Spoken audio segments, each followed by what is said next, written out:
right, so I think we're good to get started. Welcome everyone, or welcome back to our last session of our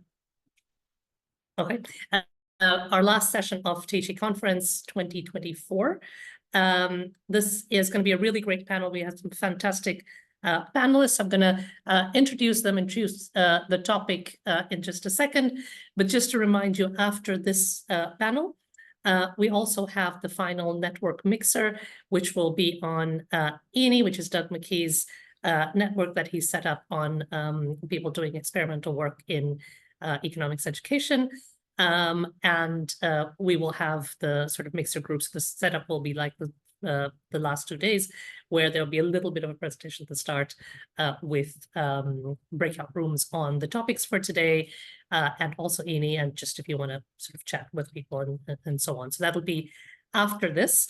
And I'll sort of remind people again, we'll have a 5-minute break after the end of the session.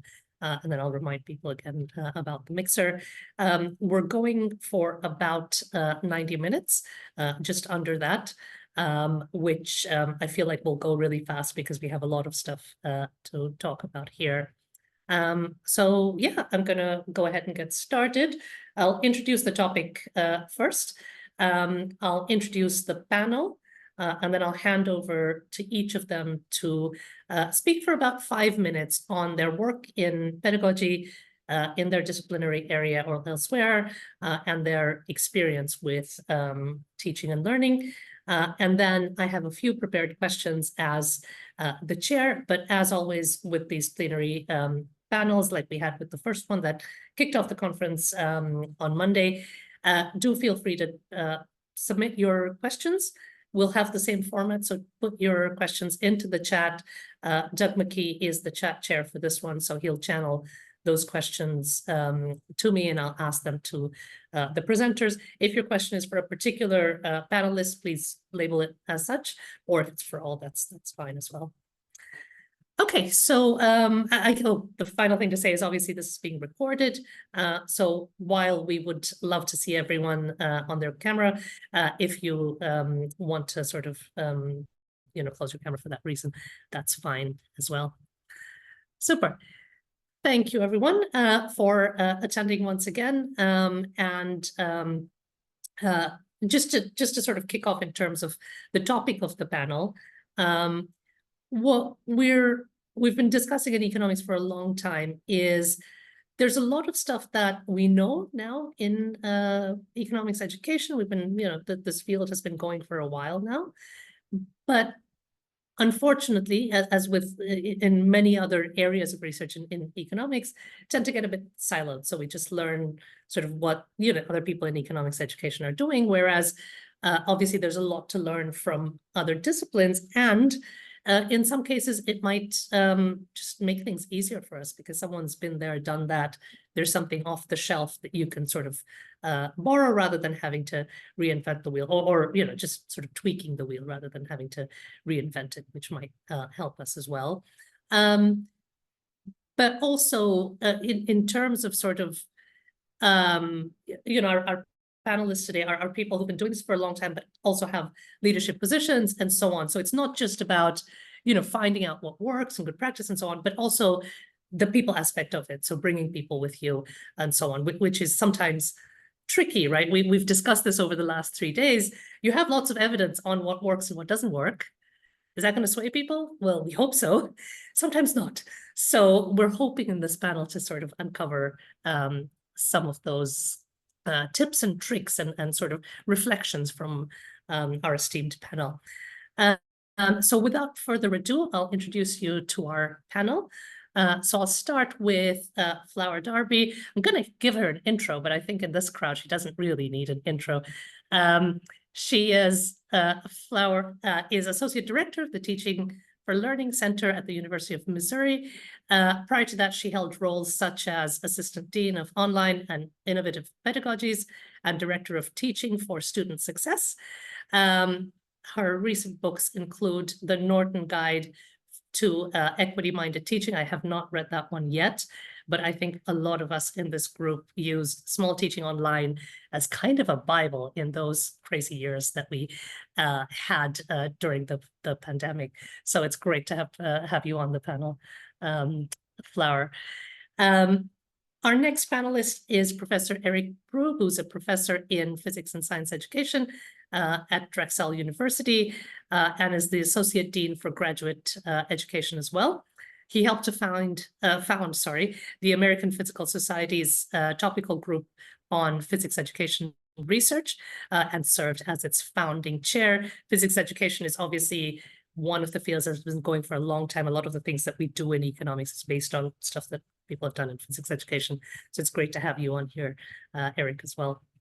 Our final panelist is Professor Deborah Gill, who is Vice President, Education and Student Experience at the University of Southampton.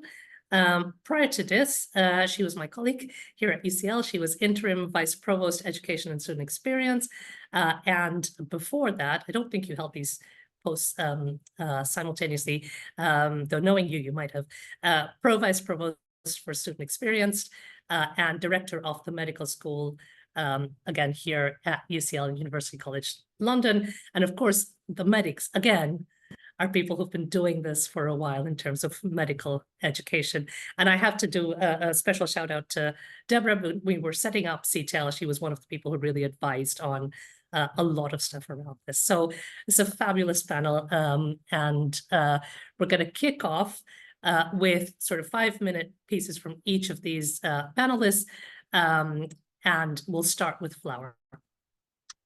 Wonderful. Thank you so much, Parama, and the organizing team for pulling this together. I know how much work this is. And thank you to all of you who are participating or potentially watching a recording later. I really value that you are investing in yourself as an educator for the benefit of your own well-being and your students' learning and success. So thank you for being here. So, and thank you for the very kind introduction. I have been teaching in online, in-person, and studio formats for over 28 years at the college and university level. My background includes teaching English composition and literature, dance, Pilates, fitness classes, also educational technology and leadership, because why not? I just have lots of interests.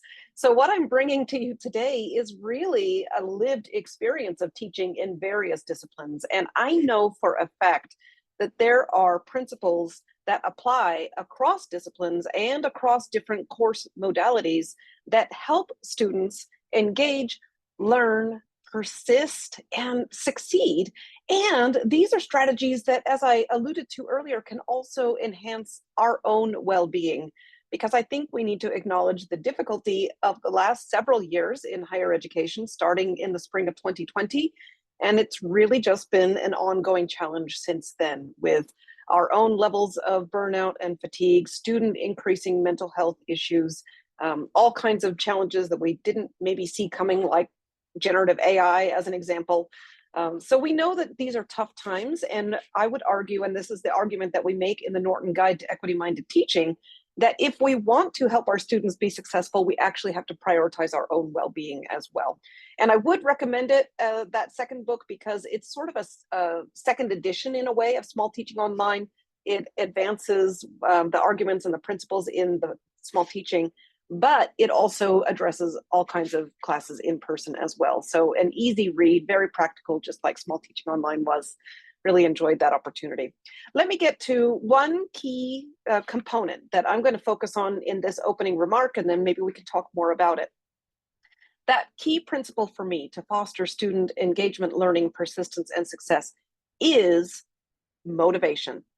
Now, that won't really be too much of a surprise as we begin to really think about this and consider our own work processes and our own scholarship. We have to experience motivation in order to do anything. And what I can also tell you as the mom of 3 teenagers and young adults is that you can't make anybody do anything, right? What we can do for our students is to foster their own motivation, ideally focusing on intrinsic motivation so that students want to do the work of learning for the work itself, for the reward, for the enjoyment of the learning, But sometimes we also need some extrinsic motivators as well. And I think we would relate with that in our own work. So two sort of aspects that I would invite you to think about before I hand off to our next panelist to foster that, especially that intrinsic motivation. One of the most important things that we can do is to help our students see the relevance of what they're learning. In fact, I've even come to think about it in terms of inviting students to identify what's in it for me. Why am I here?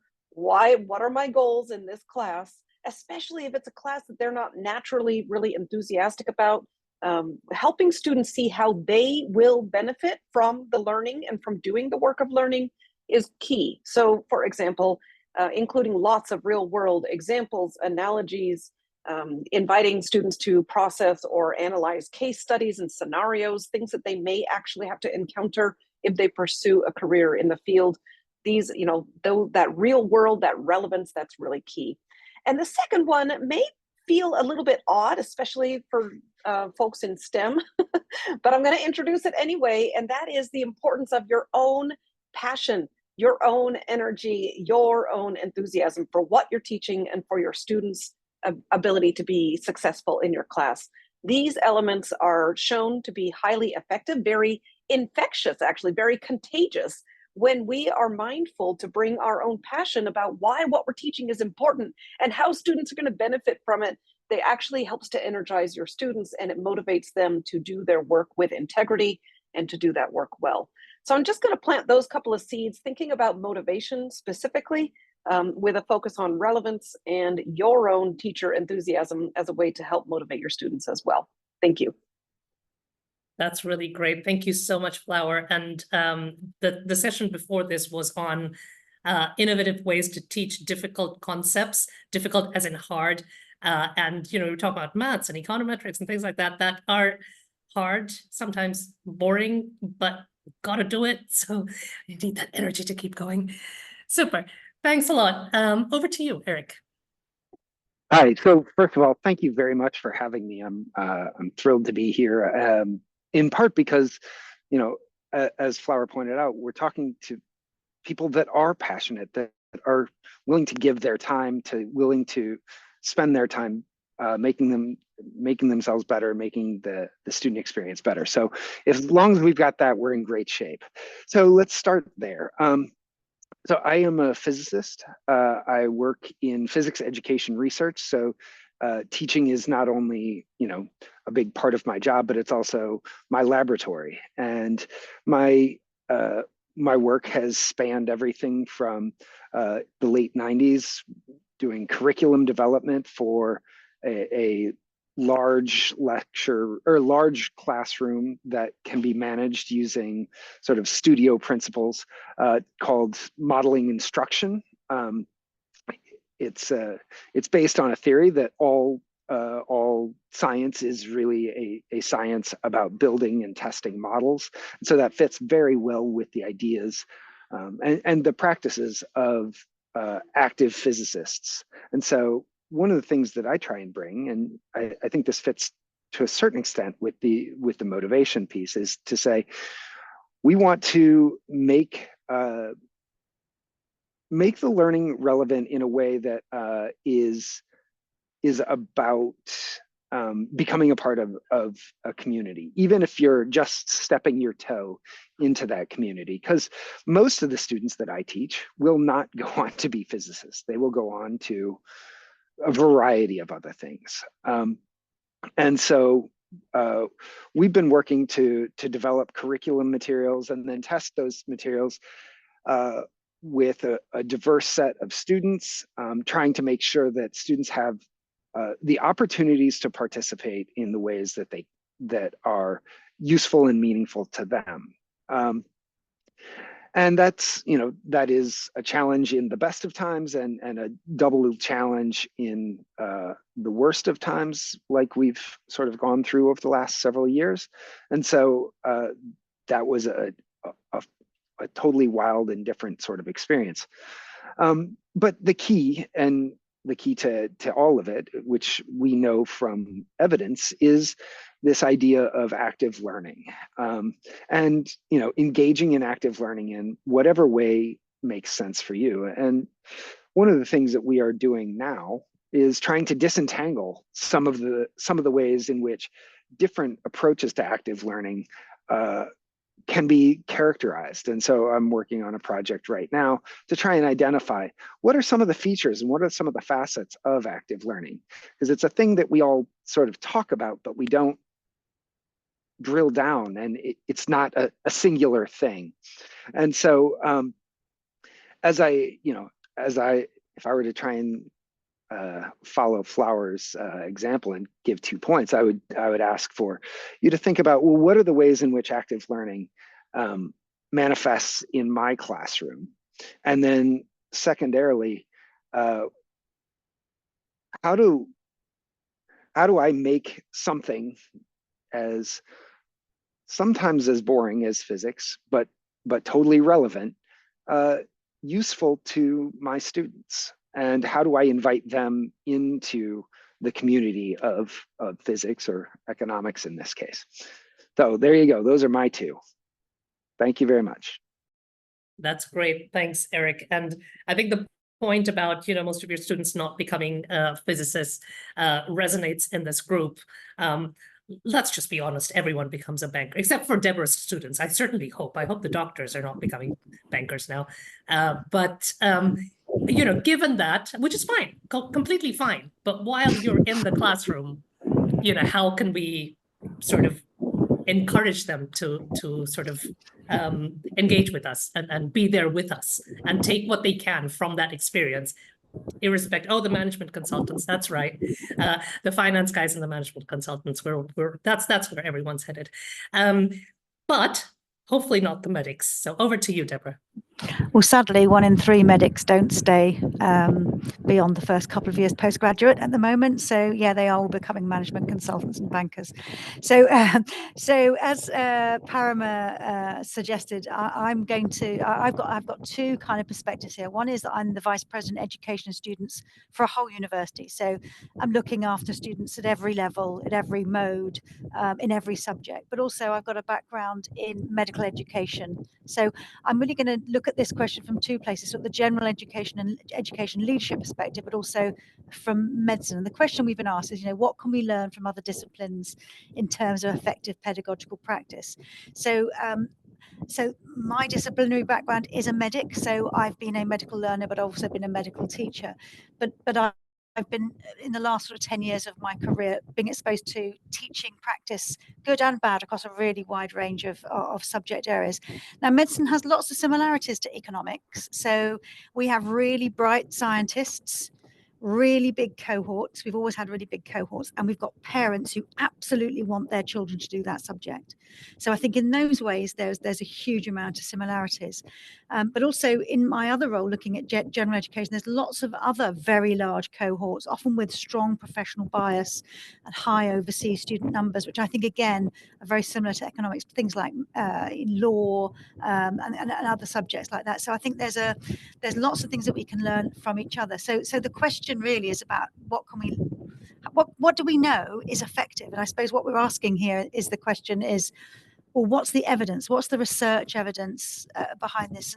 And as Parama suggested, medicine got into this space quite early on. So medical educators you'll often think about them as being sort of trailblazers in this space. When there was a move towards evidence-based medicine, which is probably 40 years old now, although you would worry as a patient, what was there before evidence-based medicine? But there was a very strong evidence-based movement. What's the systematic reviews? What are the randomized control trials telling us should happen? That's where medical education kind of came from as a research discipline. So it started in a very positivist paradigm. It wanted to be very experimental, very empirical, and it wanted to find answers, what works and what doesn't. Wearing my other hat, which I think is much more similar to my other 2 colleagues on the panel, the general education literature it comes from a different place. It gives us evidence of a different nature. It's much more theoretically driven. It's less likely to try and say what works. But I think both disciplines add to what we can say. So let's go back to that question: what's effective, and what can we learn from others? And I'd hate to say it, but I think my others have probably intimated, but the answer is it's really complicated and it's highly context specific. It's not a science. You can't say that thing will definitely work because things don't move easily from one context to another. And it's a really multimodal set of data that we have to pull together that will tell us what actually works. But, you know, maybe I can, the others chose 2, and I'm going to go for 4 broad areas. So I apologize for doubling up and being the last speaker, but all of those 4 speak to both either motivation or active learning, which I think is what both of my colleagues have mentioned. So there's sort of 4 broad areas that the evidence is pretty strong around what works, is that lectures have a limited role. And much as we like to do them because they're efficient and they're a good, you know, they are historically what we have done. This is not active learning. We know that people can have language problems. There's lots of barriers to effective learning in lectures. So I think we know that evidence, and sometimes it's frustrating because it's the way we want to teach, but we know the evidence suggests that that kind of passive learning is a very weak element to what we try and do. I think the other thing that we know that applies across all disciplines is that novices typically learn from the specific to the general. So they like cases. They don't like to be told the general principles and then apply those to cases. That's the wrong way around. That's how experts think. But novices like to learn from the specific to the general. So low-level simulations, cases, scenarios, immersive work, placements, internships. That's how people learn, and that's really strong active learning piece to it. But also we know that well-considered assessment drives a particular kind of learning. And there's a famous educationalist called Jen who says that every active assessment tells our learners what they want them to learn and how they want them to go about learning it. And so if we get our assessment right, we can normally drive the right kind of learning. And that doesn't mean the looking for the nirvana, which is the perfect assessment tool that will always work in all cases with all people. It's about authentic assessment. It's about having a basket of assessments.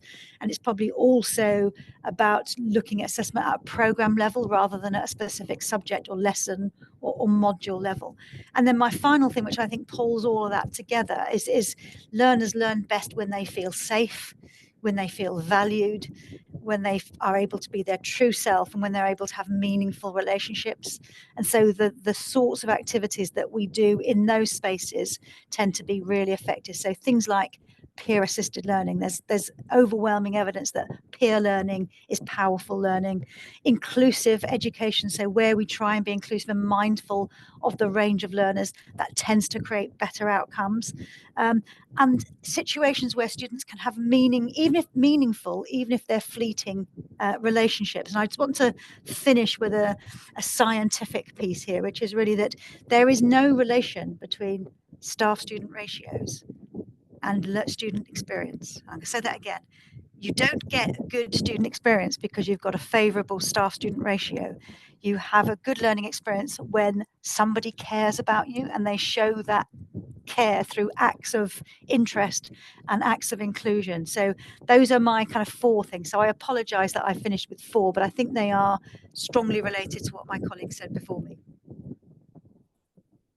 That's fantastic. Thank you so much, Deborah. And I can see that it's all kicking off in the chat about size. I should say for context that obviously Deborah was my colleague at UCL before. UCL is the biggest university in the UK. We have nearly 50,000 students. And obviously medicine and economics are big. And so one of the good things about that is we have lots of data. So we're able to test some of these things. And Deborah's absolutely right that definitely in the data that we can see, staff-student ratio or class size or something like that, and student satisfaction or experience doesn't really have a correlation. It's what's happening inside those, you know, what those people are doing, what is actively happening. So we're talking about active learning, but actively what the lecturers are doing and so on. Deborah, you did touch on motivation and size a little bit. And so it segues perfectly into my first question. And maybe we'll start with Eric on this one, and then the rest can come in as well. So my first question is around, I guess what, you know, I said was the key unique challenges of economics, but it's not really.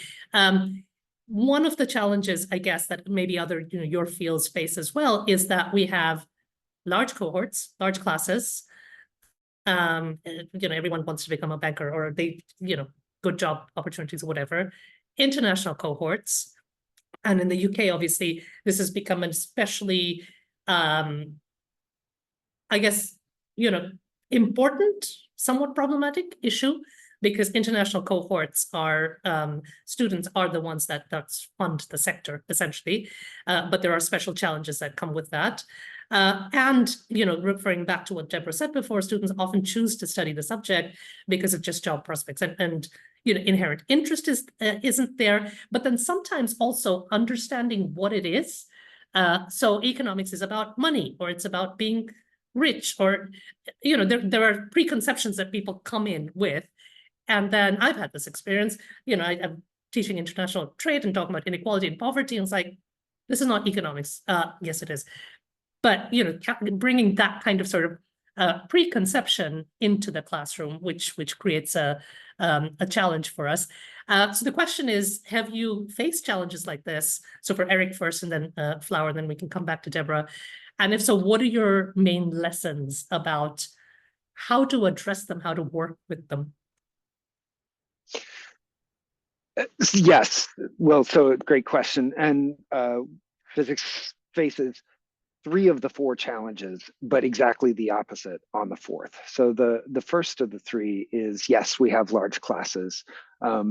Typically classes are often, at a large research university, 200, 300 students in an intro physics class, broken up into lecture and recitation and lab sections, all of which have opportunities for small things, but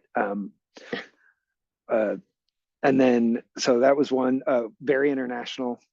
Many people want to, come to, most of our students are engineering students. So, the cohort of engineers is essentially a very international group.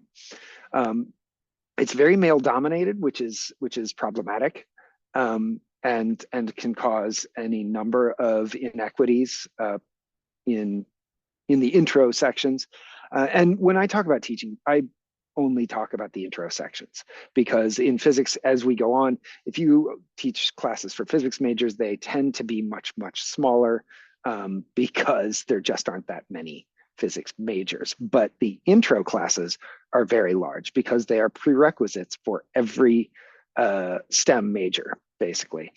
And then we similarly have people that are particularly disinterested. And amongst the most disinterested are the pre-medicine or pre-medic students who are they don't want to be there, many cases. So that's the 3. And then the 4th, which we differ exactly in the opposite direction, was, I can't remember what the 4th thing was now. The 4th was exactly opposite. I don't know. Job prospects. Oh, career prospects, maybe.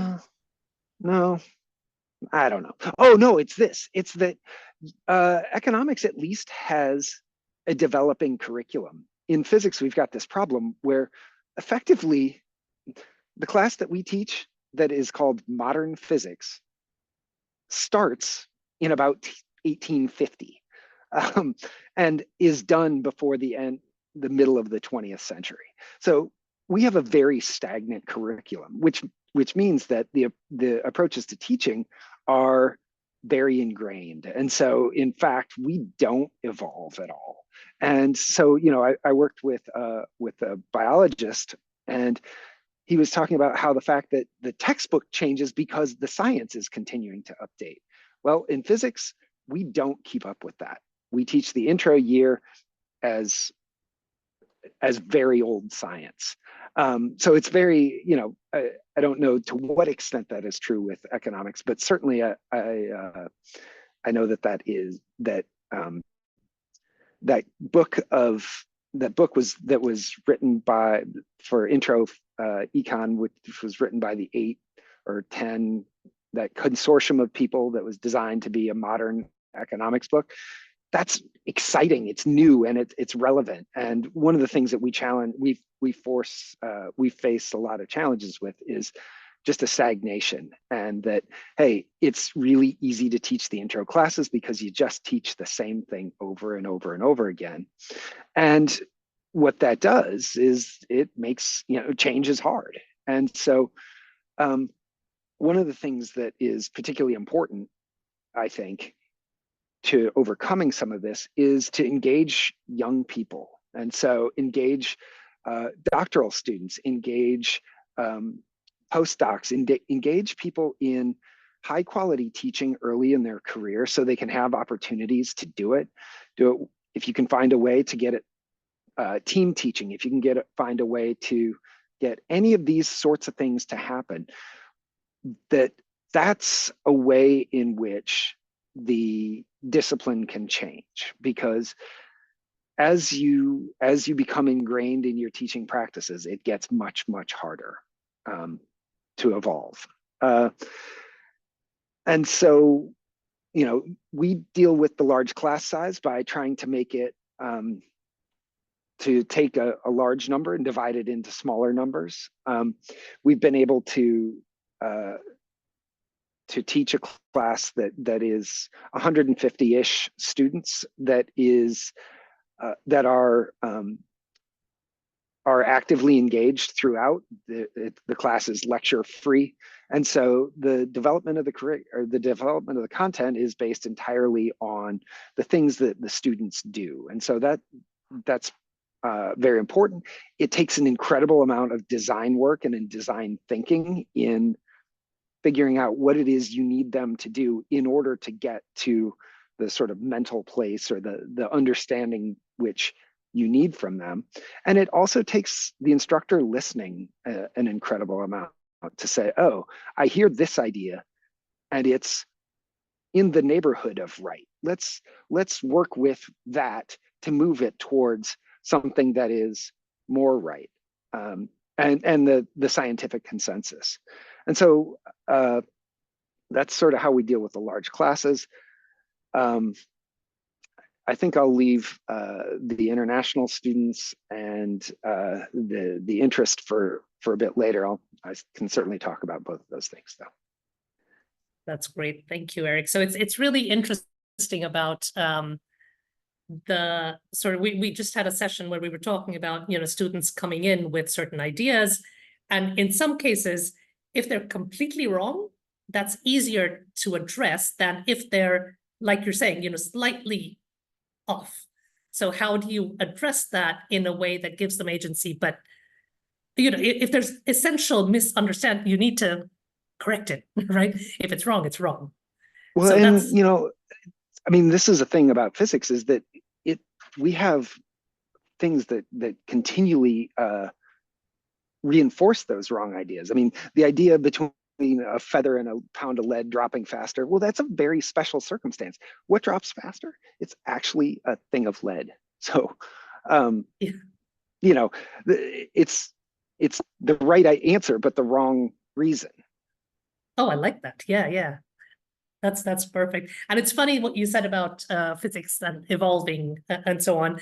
My brother is a physicist, so I always joke about how our job prospects are better because we don't know the answers to anything. We haven't found the answers to anything. The physicists were, victims of their own success. They found all the answers, all done, maybe. And there's not much else to do. But I think the point you made is a serious point. So Core, the book that you were talking about, does sort of build in what we know now, the current sort of state of the research and everything, but there's a lot of resistance. And some of it is, I've been teaching this for this is how I learned it. Just that thinking is a lot of work, that designing, all that stuff that you talked about. I can bring in Flower. So going back to the original question about the challenge, well, there's lots of opportunities of having large cohorts, international, diverse cohorts and all of that. But there are challenges and sort of how to, and especially when there's different motivations, how to address them. Yeah, so in my background, I haven't personally taught large sections of classes. I am actually getting ready to dip my toe into a new discipline to me, and I'll be teaching large enrollment psychology beginning this fall. So I'm ready to learn as well, always learning. But what my very first teaching opportunity was teaching English composition, which in the States is a required course. And being somebody who really enjoys reading, writing, thinking about what we're reading and writing, it was a shock to me that my students did not love writing papers. So these were small enrollment classes, but I had to go through that experience of going, oh, wow, not every student sees the value of what we're doing the way that I do. And I think that's helpful to reflect on, that I love what author Jose Bowen talks about with this. He talks about how we love our discipline so much that we went into it as a career, and that our students may not be like us. So to cultivate some empathy for the students who are in front of us. But thinking about the large enrollment specifically, and I do think it's worth noting that cultural differences really come into play when you do have very international cohorts. Many of the paradigms that are appropriate in the US are really unusual, that you would not necessarily see in other parts of the world.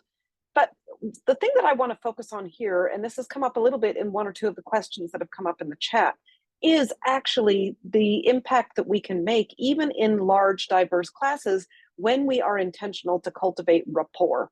So I'm being really specific. We know, we've already heard, I love this theme that has already come out loud and clear, that the importance of human connection and demonstrating that we care about our students and about them as learners.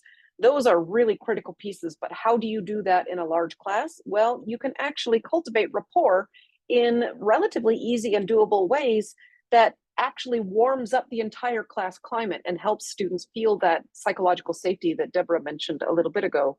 So one of the easiest things that I have really begun to recommend to people is something that we call immediacy cues. And this comes from the communication studies discipline. It's about communicating to the people that you're with that you are approachable, that you like them, that you are supportive, that you want to help them. And these cues can be enacted in both verbal and non-verbal ways, and they actually can make a big difference even in those large class environments. Now, let me mention one of the non-verbal immediacy cues that has emerged from the stateside literature is the importance of eye contact. But we know that in some cultures that is not appropriate. So that's where I'm talking about a little bit of cultural sensitivity here. But things like maintaining a positive expression on your face when you can, being intentional to think about how you're coming across at the front of that large lecture hall. Are you communicating to students that you are approachable, or are you stuck behind the lectern and you never move out from behind the podium? That is literally a physical barrier between you and your students. We know that active learning experiences can enable professors to kind of move around the room. That's a way of enacting an immediacy cue. When possible, calling students by name and making a big effort to try to pronounce their names correctly can really help. So if table tents might be an option for you, where you ask students to write out their names and keep that on the desk so that you can call them by name. There's research that shows that even if it's just reading it from a card, it still helps students feel that sense of connection, even in those large environments. So that's where I'm kind of going, is there is evidence to show that cultivating rapport, even if it's not a deep or personal sort of connection or relationship like you might be able to foster in a smaller class environment, can really liven up the entire environment and help students feel safe, feel like they belong, feel like they are part of that disciplinary community that we've been talking about. That's really useful, Flower. And yeah, I mean, I'm learning so much, by the way. I'm just, yeah, it's all sort of kicking off in terms of things, light bulbs going on and off and stuff. Deborah, we'll come to you if you want to comment any more on this, but if I can sort of bring in my next prepared question, because I can see lots of questions coming up as well. One of the issues, so we've talked about sort of, there's a lot of evidence of what works and doesn't work and so on. One of the issues that we face in economics is that students generally have good outcomes. So that whole job prospects thing that we talked about, yeah, it's usually true. They come out with, good degrees and they do well and things like that. And so sometimes it's difficult to convince colleagues that, you know, all the sort of student satisfaction stuff coming through. So in the UK, we're heavily regulated. There's something called the National Student Survey that all undergraduates, so more than 70% of undergraduates across the country fill out. And economics is at the bottom of pretty much every question there. Students have issues with assessment and feedback. That's the biggest bugbear, but student voice, academic support, all kinds of sort of supporting kind of things we do poorly in. And one of the sort of responses that many colleagues might have, not in this room, but elsewhere, is, you know, they're fine. They do fine. It's all right. How can we kind of respond to that? Because, yeah, maybe they are fine in terms of how they finish, what they get out of this in terms of what's on the paper and their job. But there is a feeling of discomfort with this as well. Deborah? Yeah, so I'm only going to say one thing regarding the last question is please do not imagine that medicine students are interested in medicine programs. It's deathly dull for the vast majority of the teaching. So we've not got some wonderful thing whereby it's easy for us to teach because everyone's really interested. They're not. It's really dull to learn about macrophages and chemical reactions when you really want to be with patients. So I think you're not the worst. Economics is not normally the worst. It's normally computer science. And I think, and that tends to be across, in the UK, certainly across all subjects, all institutions. I think there are some common features. I think there is this scientists teaching scientists. There is very large cohorts, and there is really good job prospects, and those three things come together. I think, as you suggested, Parama, to say, well, we could, you know, they'll do fine despite us. So it doesn't really matter what we do while we're here, because those things will, you know, we're bringing in really good people who are really clever, and they'll come out with really good outcomes. I think when you think about the National Student Survey, it asks loads of structured questions about learning resources and about assessment and about teaching on my course. But what it's really asking is, has someone shown you some warm regard? That's what it's really asking. And that's, I think, why those cohorts of students are not satisfied, is that people are not showing them enough warm regard, because whilst it looks like it's asking very particular questions, it's not. And students are picking up, they're answering those questions with, you know, how did these people make me feel?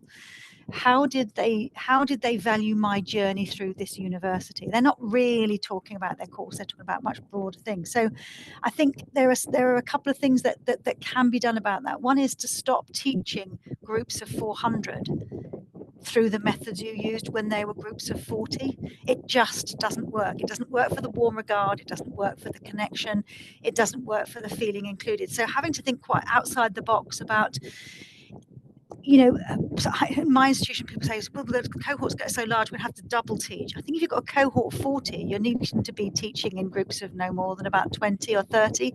You're going to have to really fundamentally change the way in which you teach. And that's really difficult for people to do, because they often are putting teaching into a small part of their work while they do some of that other stuff. So I think there's something about thinking, what is a university education for? What have students come here for? What can I value add to these really bright scientists who, you know, they probably could have learned this stuff without me. They're really bright kids, and their job prospects are great. So what is the value add that I have? And actually, when I think about my best teachers, they were storytellers. They used examples all the time. They made stuff relevant to me. They varied the stimulus. They weren't, you know, within a lecture, within 5 minutes of starting a lecture, we were doing something a bit wacky or a bit unusual, or we were talking to each other.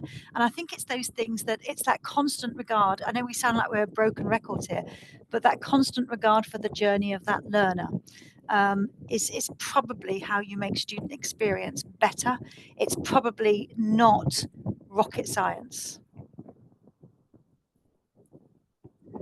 That's great. Thank you, Deborah. It is rocket science, and yet. Eric, if I could come to you with that same question, please, about, I assume, again, physics grads, physics majors, or even maybe some of the people, the majority of the people maybe, who take physics, intro physics, where they have good outcomes in the sense that they get a good job, or, you know, career prospects are good, or whatever it is. you know, have you faced pushback from colleagues saying it's fine, it's not a problem? You know, they might be not having fun. Maybe it's character building. I faced that as a student, right? It's what doesn't kill you makes you stronger kind of thing. And well, yeah, kind of, but maybe let's not be mean to each other so much. I guess the other related question alongside that, Eric, is obviously physics education, like medical education, has been at this for a long time. A lot of the stuff that we learned is from physics education.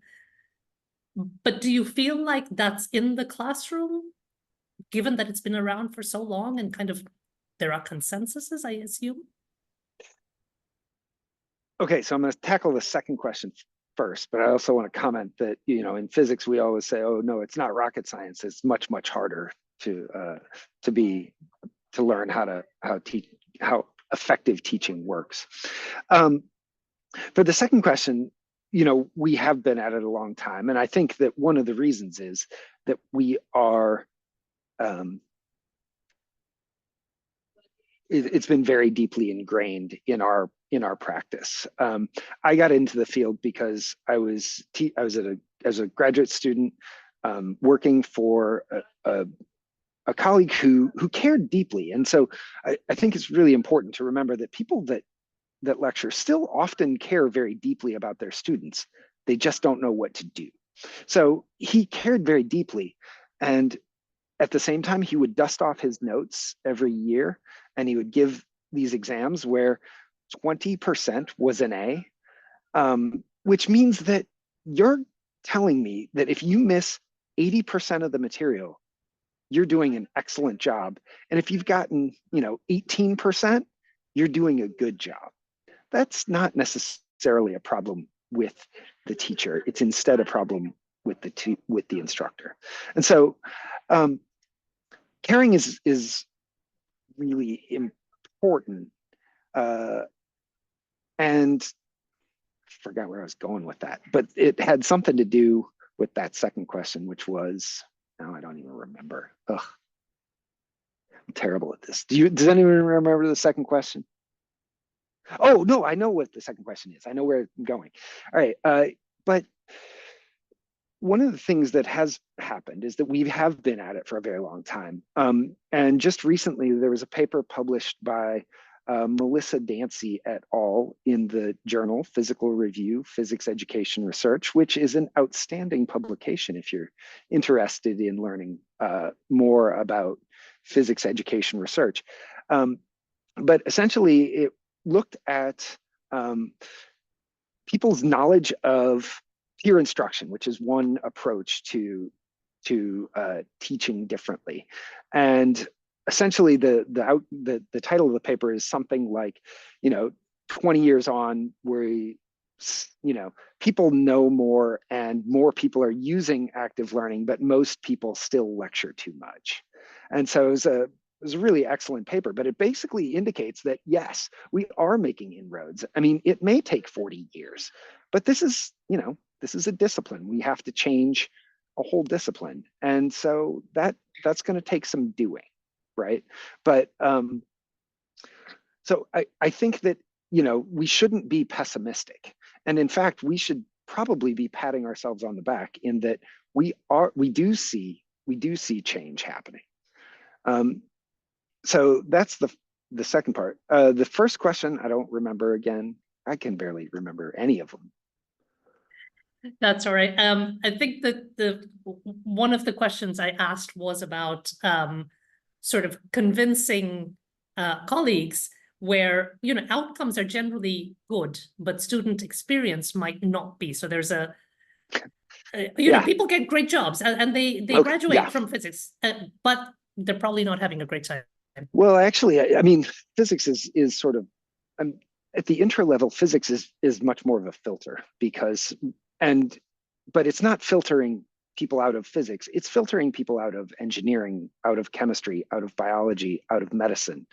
And that's problematic. So I don't think we have a great estimate of how effective a filter physics is, because people that go to do physics, they actually end up mostly doing physics. So,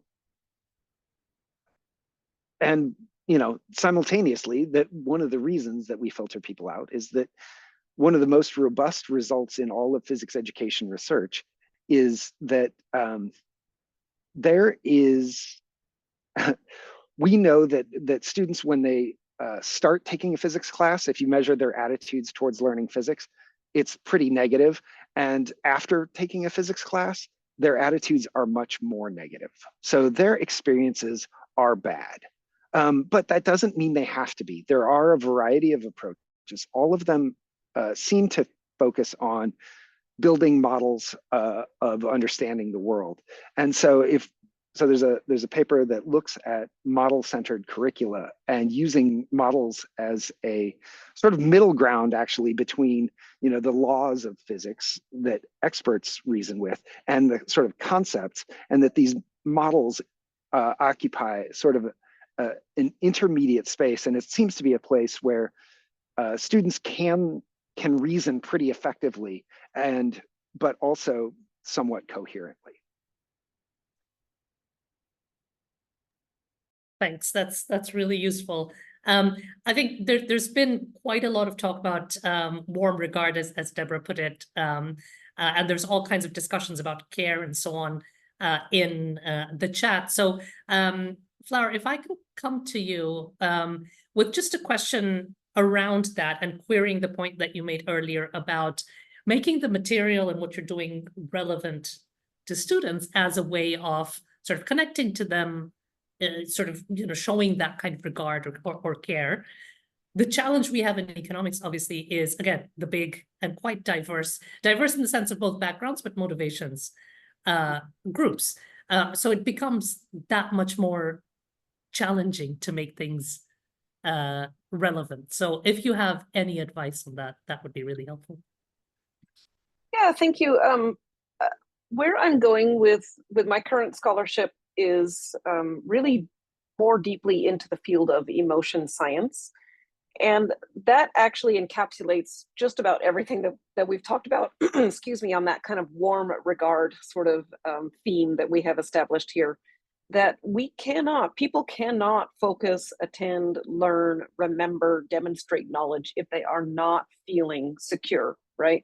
It is the fight or flight response. Even at a low level of anxiety or frustration or boredom or disinterest, the brain actually diverts mental resources away from the prefrontal cortex, which is what is involved in the thinking, processing, learning, remembering, analyzing, all of those functions.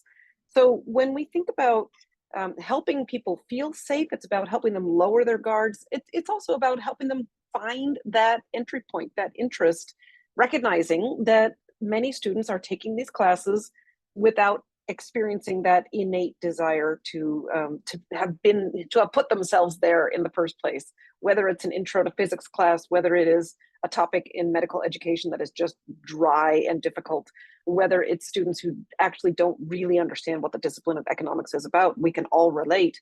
We have students in our classes who are not there out of their own innate burning desire to learn. So what we want to do here is to demonstrate that level of care through, and you kind of alluded to this just now, Parama, the idea of demonstrating what I call pedagogical caring through the class-related decisions that we are making. So sometimes when we're talking with professors and we say, we really got to show our students that we care about them. For some of our professors, for some of us even, we may be feeling, ooh, that's a little uncomfortable. That feels like it might cross a boundary if we're not careful. So one of the ways that we can be sort of more objective about this is to talk about pedagogical caring. And again, designing activities, assessments, scenarios in ways that students can find something that is of interest to them. That is a way of showing pedagogical caring. It is a way of showing warm regard in that sense. Now, I have a crazy answer. I'm going to answer your question right there. What do we do about students who have diverse interests, diverse motivations? This is a weird answer, and I don't know that it's going to go over very well, but something that I have been playing around with lately is whether and how we can use generative AI to personalize the learning experience for our students. So we know that inclusive instructors they understand the importance of getting to know who the students are in their classes. And again, I acknowledge, without having an easy solution, that in large enrollment classes, that's difficult. But if we, for example, begin to take very simple surveys like, okay, identify all of your personal interests or hobbies. Is it music? Is it sports? Is it, skateboarding? Is it video games? Is it pop culture? And then asking AI to create examples, questions, scenarios, problems that tie directly into those kinds of interests. And then students can have a range of ways to engage. I don't know, it's a little wacky. I haven't fully really explored it, but there might be some tools and some opportunities in front of us. The last thing that I will do is just talk about a very simple, kind of converse to what I just said a minute ago, a simple example that comes out of the Motivate Lab at the University of Virginia is exactly related to physics education. Eric, I'll be curious if you see that this is relevant or maybe too simplistic. And what this activity is called is just build connections. And what you do is you ask students to create 2 columns. In the first column, they list all of their interests, hobbies, and personal pursuits. And then in the other column, they list concepts and tasks and skills and information that they're learning in the class. And then they literally just draw lines and connections. And in this particular example, they talk about a student who is interested in skateboarding, who is taking physics, and who sees for himself that learning more about physics could actually benefit him as a skateboarder. So I think it is about helping students to find their own way into our materials, into our concepts. It may be that we are structuring activities that are different than what we used to do in order to help foster that kind of intrinsic motivation. I hope that helps. Just a few thoughts. Absolutely, and you're absolutely singing from the same hymn sheet as us. I think yesterday we had a big discussion about AI, and I'm surprised that Carlos hasn't asked this question yet, right? About maybe he will, or maybe he's just asked out after yesterday's session on how we can use AI, exactly that. And I made a joke, only somewhat tongue-in-cheek, about explain everything to me in cricketing terms, right? So whatever floats your boat, right? So this is the thing I'm interested in. What would it look like in that thing that I'm really interested in? And yeah, the hope is that AI can help us somehow with that. Deborah, if I can come back to you again with this large class size kind of warm regard, personal connections, large class size. That's our conflict sort of point, right? And you talked about peer-assisted learning. And I wonder whether you had thoughts both about how to make it work. Really, these things sound like good ideas, right? And then I go in, my first year class in economics that I have next year, it's going to be 600 plus people. And then it just all goes. It's just like, oh my God, I'm just fighting fires at this point, right?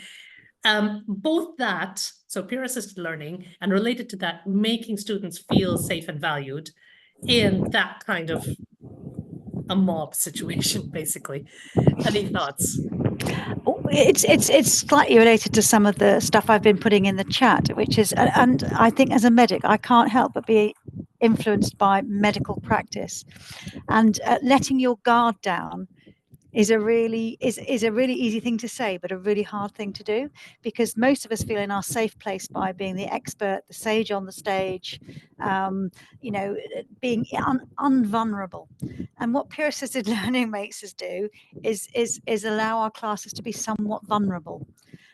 You can't control it. You can't control the timing. You can't control the content. You can't go where things go.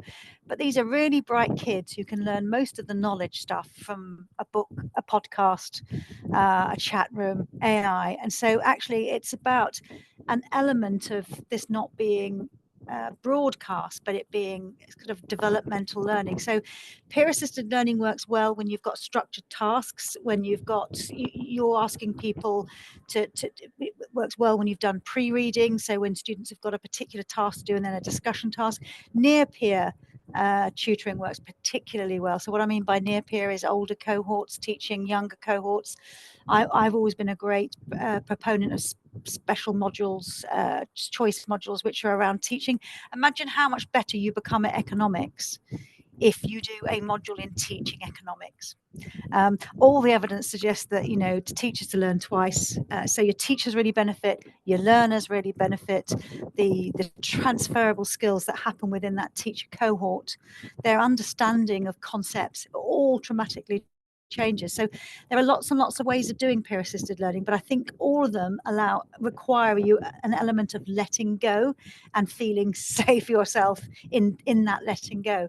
But you rarely come across a peer-assisted learning experiment that doesn't work. There's huge systematic reviews about the benefits to the learner, but particularly to the teacher.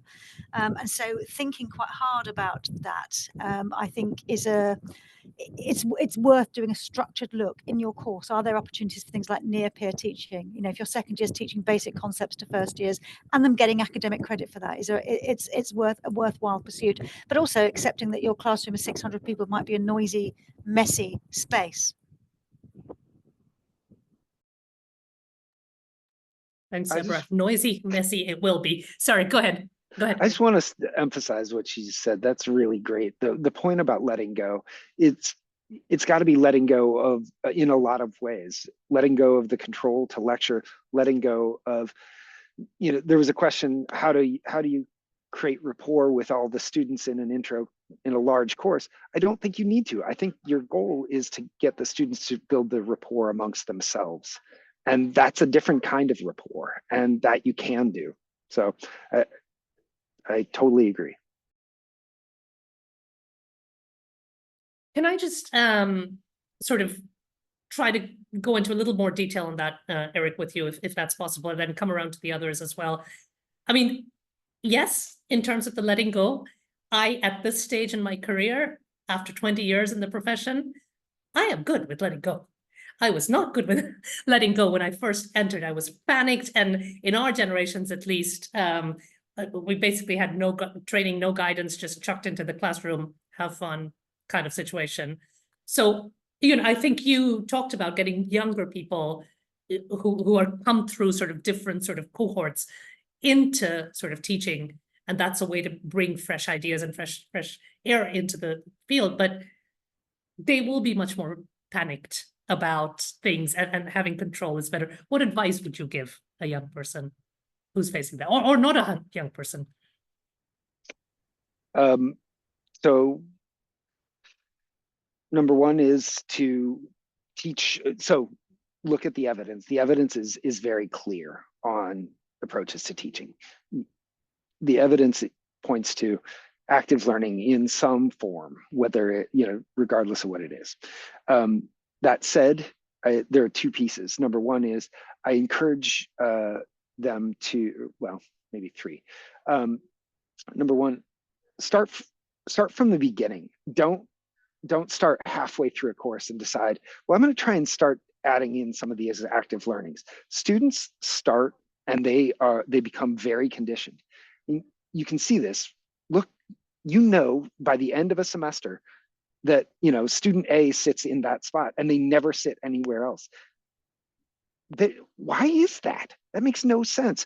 But it's because they develop these patterns of behavior. And so don't try and change halfway through. That also means that you have to stick to your guns. Once you start, stay with it. They will adapt. They will learn that this is the rhythm, this is the way the class operates, and they'll come around. And number three, talk with them about it. Talk with them, talk with the administrators, talk with everybody about what you're trying to accomplish, because the more that they understand, hey, this is what we're doing, this is different, you should have different expectations, they're going to be much more amenable to it. And what I will say is that, particularly in the United States, the students are coming in with much more experience with active learning because they've experienced it in high school now than they did when I started teaching. So it's far less of an uphill battle. That last point is really interesting, because I don't think that's the case in the UK, that they have experience of active learning and doing things differently.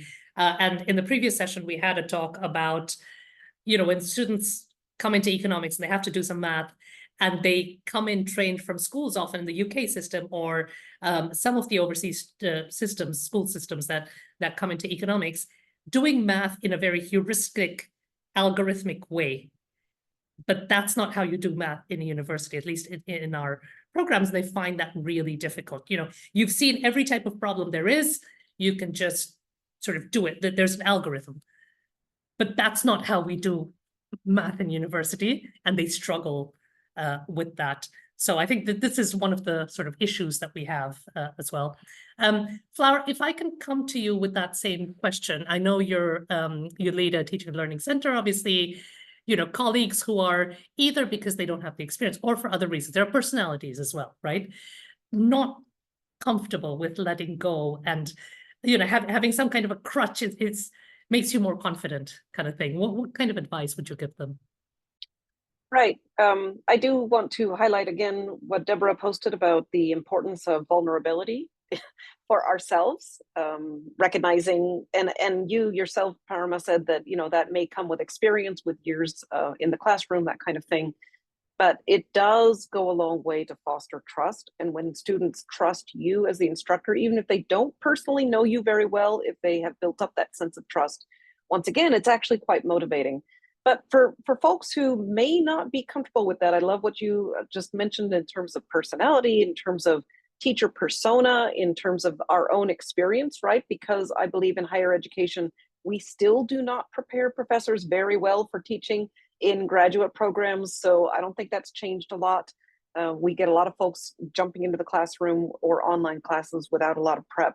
So it won't surprise you to know that I would say start small. Is there one little thing that you can do? Can you add in a 5-minute activity where you're not sure where it's going to go, where the noise might get wonderfully loud? But maybe you don't just revamp your entire class, right? And I'm living this myself, getting ready to teach a new class this fall. I have all kinds of ideas, and I know I don't have the capacity to do all of them because they're all kind of new. This is a new format for me. So I'm reminding myself to be very selective, to let go of some control in some very small, specific, targeted kind of ways and areas, just to begin to dip a toe in that water. That's what I would encourage folks to do, and I'm encouraging myself to do it too. That's really great. This is what I definitely loved about the small teaching, both of the books. It just, you know, sometimes it does feel overwhelming that, you know, I can't have an impact unless it's a thing, but sometimes there can be small things, right, that you can do. I think, Deborah, I just saw something you'd put in the chat that I wanted to come back to, which I've now lost because the chat is fabulous, but going a bit crazy, isn't it? With all kinds of things coming through, which I have now lost it. You said something, Deborah, about it doesn't have to be a personal thing, just a human thing. Do you want to say a little bit about that? Yeah, I mean, I get the point that was raised in the chat. You know, is you need some boundaries, and you need some, you know, that this is a professional relationship. You're not their best friend, and you need to protect yourself in some way too. You're not giving out your email and saying call me anytime, day or night, or let's go out for a drink. You're actually you're just showing yourself to be a human being. I'm not necessarily advocating for the dreadful slide, you know, on slide 96, which is a picture of your holiday in the Himalayas, but it's the nature of that thing. It's like, so let's just stop what we're doing for a moment to think about who we are in this room and what's important to us. It can be absolutely anything, but it's just those moments when students can see a human being who's as vulnerable and was like them once, or finds concepts difficult, or sometimes forgets things. It just makes people human. And, you know, Eric a couple of times has lost his thread. No one's thought Eric's an idiot. They thought, oh, look, Eric's just as human as I am. Just lose your thread sometimes, especially when you've got lots of things going on. And I think those elements of being human is what probably connects people to us. Not necessarily that they know everything about your dog or what have you, but, you know, jokes, reflections, you know, asking students in the room who are quip makers, you know, the life and soul type, and that's remote or face to face. It's about using all those resources, because people just can't concentrate for very long. And I think younger generations find it increasingly difficult to concentrate because of the number of stimuli that there are. And so expecting anyone to concentrate for periods of time without it being broken up by a moment where they can think, I really wasn't listening to that, but I've just woken up and now I will start listening again, is a really important way of bringing people back. So I think there is a variety. I get the point though in the chat that it's really hard for young people to let go, but you know, no one's going to die here because a classroom got a bit out of control and someone didn't think they learned something. Nothing bad's going to happen. It can always be righted, because you can always start your next class with thinking about what was good about last class, what wasn't. So I think, you know, it is giving permission to those more junior lecturers to have a go. I mean, we never say to junior researchers, don't bid for that research project in case you don't win it.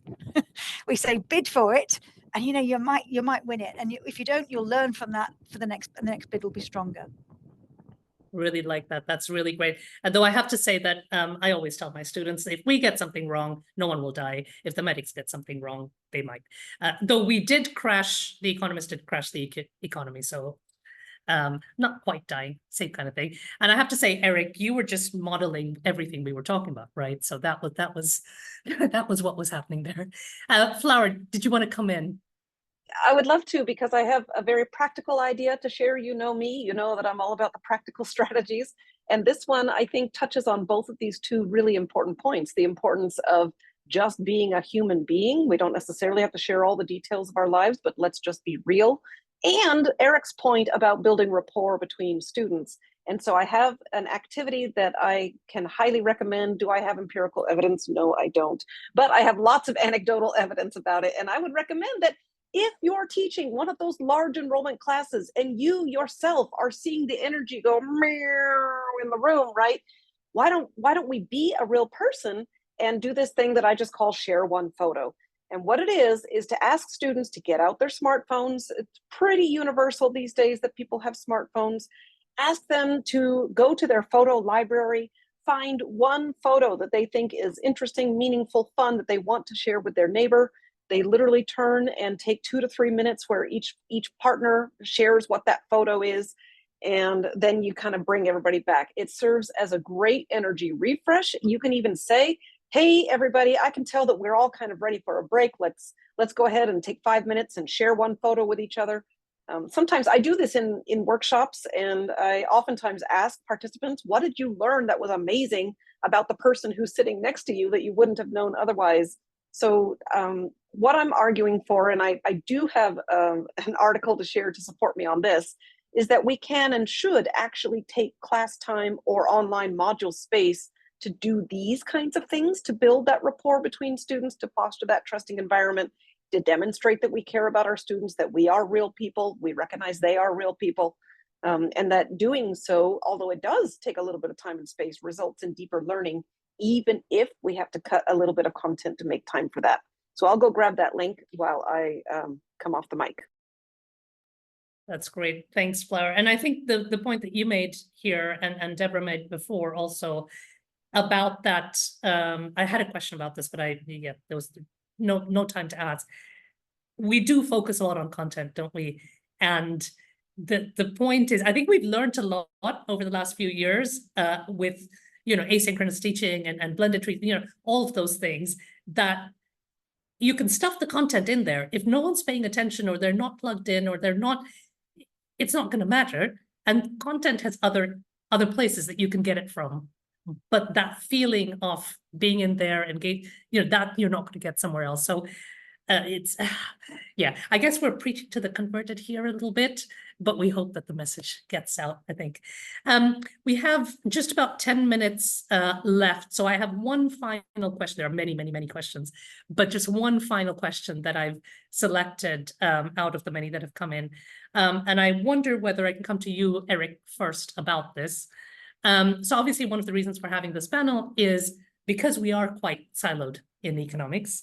And I wondered, in your disciplinary areas, or all of you have university level positions, in those, across the university, do you find that this is the case in other disciplines as well? And if so, what advice do you have for someone especially starting out this journey, we do have some PhD students attending as well. You know, there's some things in economics. I'm coming to this conference, I'm going to some of the other conference, I'm learning. But how do I seek out, you know, what's happening elsewhere? How do I get out of the silo? Eric. Well, so, I mean, I think basically in terms of getting out of the silo of research, every field has its own journal. So there's Physical Review PER, there's Journal of Chemical Education, there's LSE, CBE-LSE, which used to stand for something, but now doesn't. And so those are places you can go to and you can poke around and see what other disciplines are doing. That's a good thing. There's a growing community in the American Association on the Advancement of Sciences that is a sort of more integrated discipline-based education research community. But you know, one of the things that I've found that is particularly useful is to go talk to Flower. Like, go to your teaching and learning center on campus. They're there and they do awesome stuff. They're super smart, and you'll run into somebody that's not from economics. You'll run into a computer scientist. You'll run into somebody else that will have some idea. And so I really like, I think that those types of integrative centers across campus are really important, because then those connections are local. We did this study about how people adapted to teaching during COVID. And one of the things that we found is people were much more likely to seek out people in their own discipline at their own school, because the rules of the game were sort of the same, right? So, oh, you're using the same content management system. I don't have to say, oh, you use Blackboard, so I can't learn anything from you.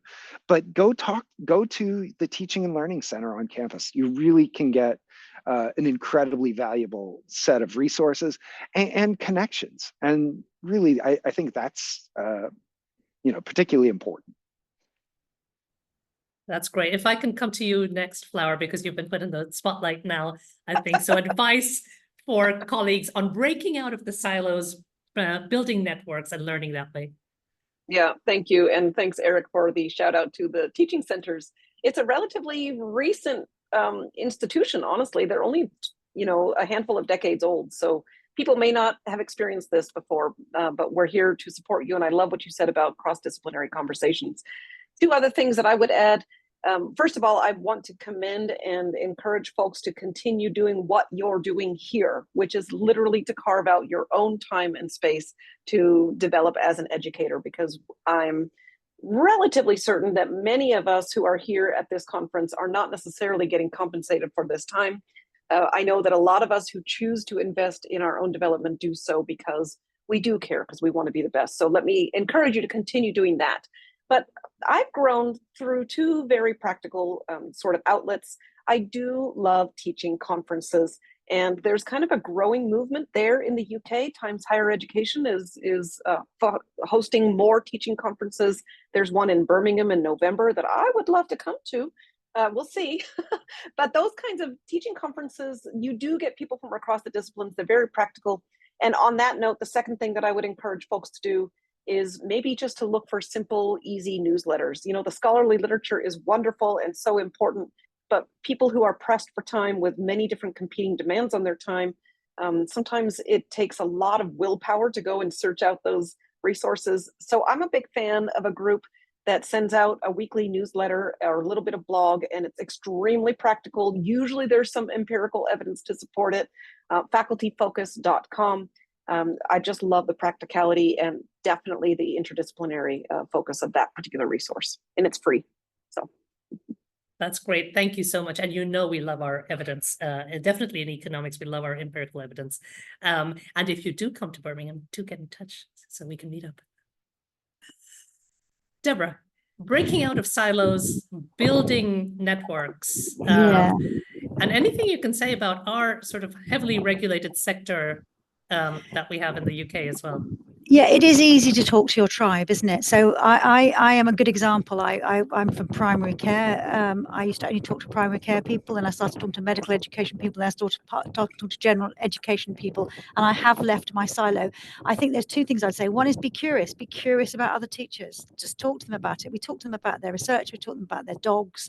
Be curious about their teaching. Ask, just speak in the queue, because I think by being curious, that's how you get to hear about other things.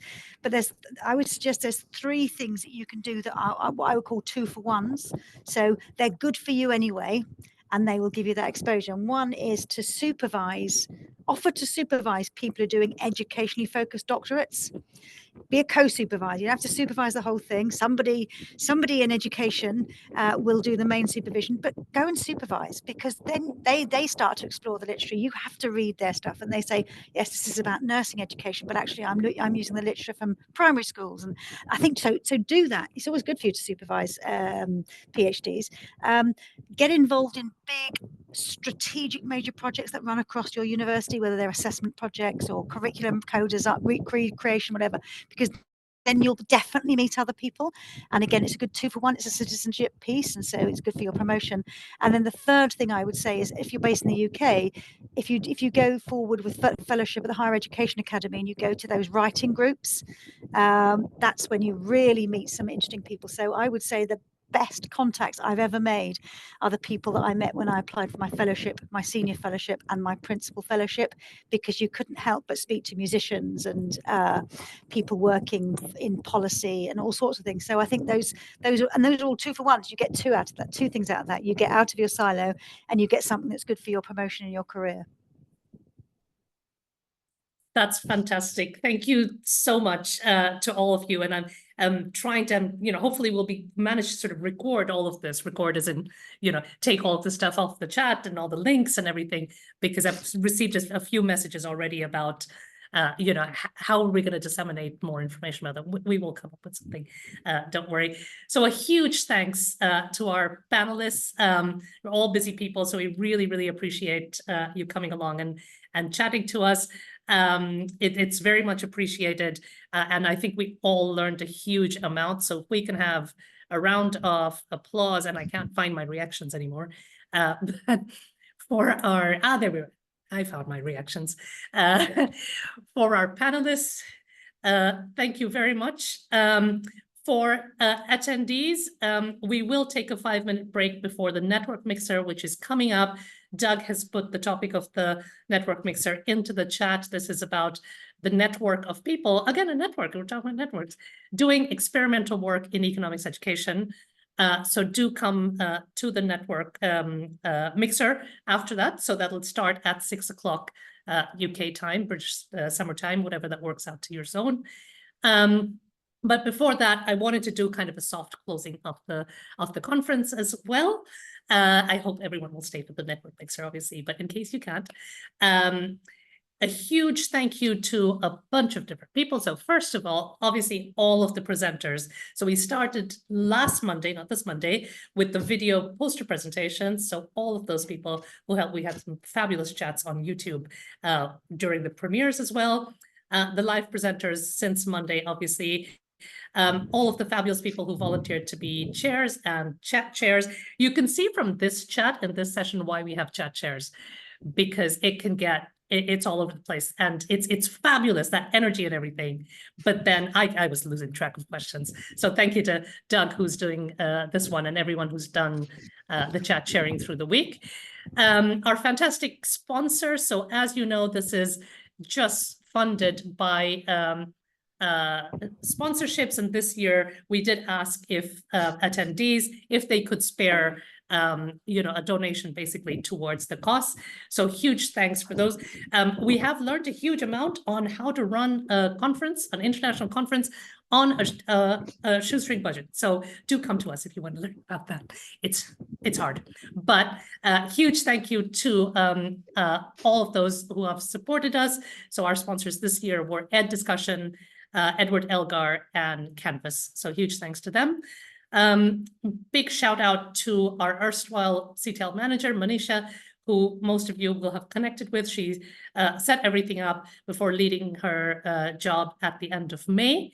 And to Damien Phelan, who, I don't know if we can see the UCL Watch Party group here, but he is one of our PhD students in the department.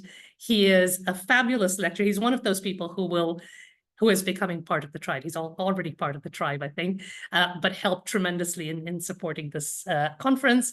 And to our two fabulous student helpers, Yash and Thea as well. And the final thank you, of course, is to all of you.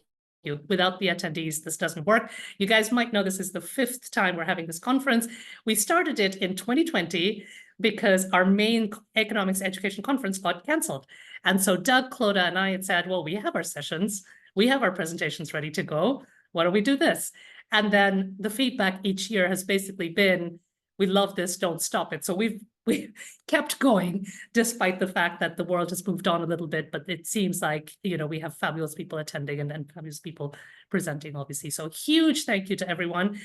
Doug, I think we'll be dropping the link to the feedback form in there. Do let us know how things went, what you're thinking. It's short and so on. And again, we're modeling the practice that we tell people to do, you know, do it live so that there's more response. So we get to hear exactly what you're thinking. And we'll be back on the hour with the network mixer. Last thing I wanted to do is a shout out to our watch parties. So since last year, we've been doing watch parties for the online session. So I can see on my screen the Ithaca watch party, Cornell leading the way there. Give us a wave, guys.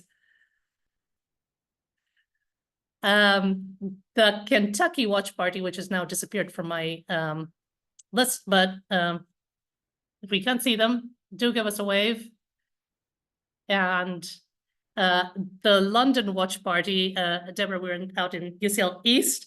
Our video might not be workable. Oh, you can see my background. Let me just change my background so you can see UCL East in all of its glory. You just see the oops. Managed to do that. Sorry. So for those of you who don't know, UCL East is where the London 2012 Olympic Park is. So we're just down the street from the Aquatic Center where Michael Phelps won all his medals. So it's very exciting for us to be out here as well. Super. Thank you very much, everyone. And we will see you back here in, well, 3 to 5 minutes. Take care.